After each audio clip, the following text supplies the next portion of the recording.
Mentoring? Who has time for mentoring? I barely have time to do my emails. Hey, this is Darren LaCroix. I was fortunate enough in 2001 to become the world champion of public speaking. There's no way I could have done it without mentors. And I think mentoring is so crucial for all aspects of your life, whether it's relationships, family, career. But one of the metaphors that I love is that physics is a lot like mentoring. Mentoring is a lot like physics.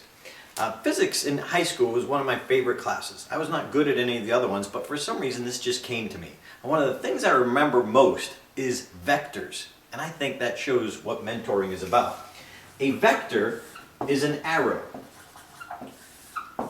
The length of the arrow shows the magnitude of force in a certain direction. So these arrows are going in the same direction, yet this one has more force, symbolizes more force. So if we have a goal, and this is the goal that we want to achieve, and we're right here, right now, a mentor will help us get to that goal faster. But a vector could symbolize that if I tried to do my own path, I could put in a lot of effort.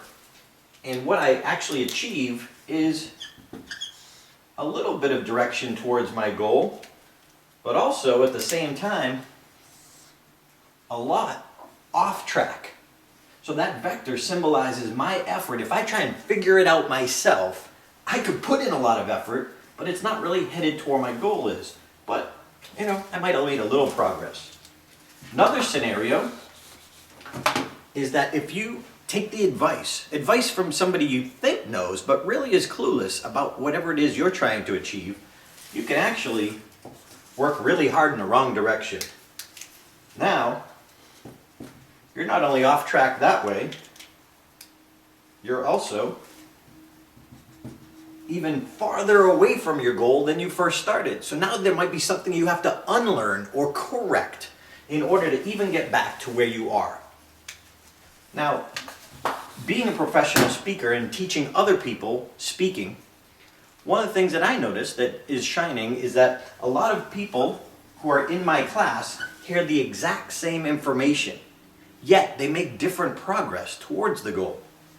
So someone may be right on track, but they put very little effort into this. They take the advice, it's good advice, but they don't put a lot of effort into it. So yes, they're on track, but at the same time, at the same time, they don't create a lot of distance. They don't create a lot of force to get closer to that goal. So I believe that in order to achieve whatever you want, it takes two things. Number one, it takes a good mentor to give you the right advice. But also for you, it takes you to put in that effort. To actually put the effort in to get in the direction of where we want to go. So we might always be off track a little bit. But that's what mentor does as well, is that if we keep checking in with our mentor,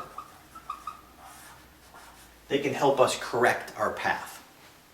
So I believe mentoring is crucial to helping us get wherever we want to go. You don't have time in your life? Well, then you better find a mentor. So two quick examples. First, Mark Brown, my coach. He had been my mentor and helped me with my winning speech. There's a certain portion in my speech where I fall down on my face and give part of my speech from lying there. During my practice speeches, when I was giving it at 22 different Toastmaster clubs, well-meaning and speakers at my level gave me the advice of, I was uncomfortable, Darren, you should get up sooner. Mark Brown, my coach, said, no, Darren, stay down longer. And turns out, very powerful advice. Had I taken the advice of the average person or the people at my level, it would have taken me off track. But instead, my mentor helped me get closer to that world-class speech. Another quick example, this weekend I was speaking on a panel with Steve Spangler, television personality you might know from The Ellen Show, or Science Guy. Well, he's a very known rock star speaker in our industry.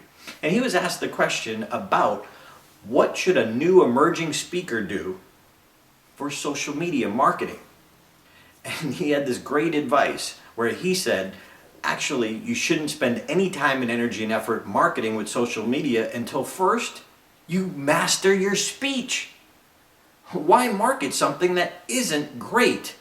You want to market a world-class speech that perpetuates and builds your business. So the exact same, where most people think they want to put energy and effort into social media, but he said, no. First, work on your speech. So 2 great examples proving the physics of mentoring. Hey, look, wherever you want to go, if you don't have a lot of time, you've got to find a mentor. Otherwise, you may never achieve that. If you're interested in the step-by-step process on how to create a world-class speech, check out my home study course, Create Your Keynote, by next week.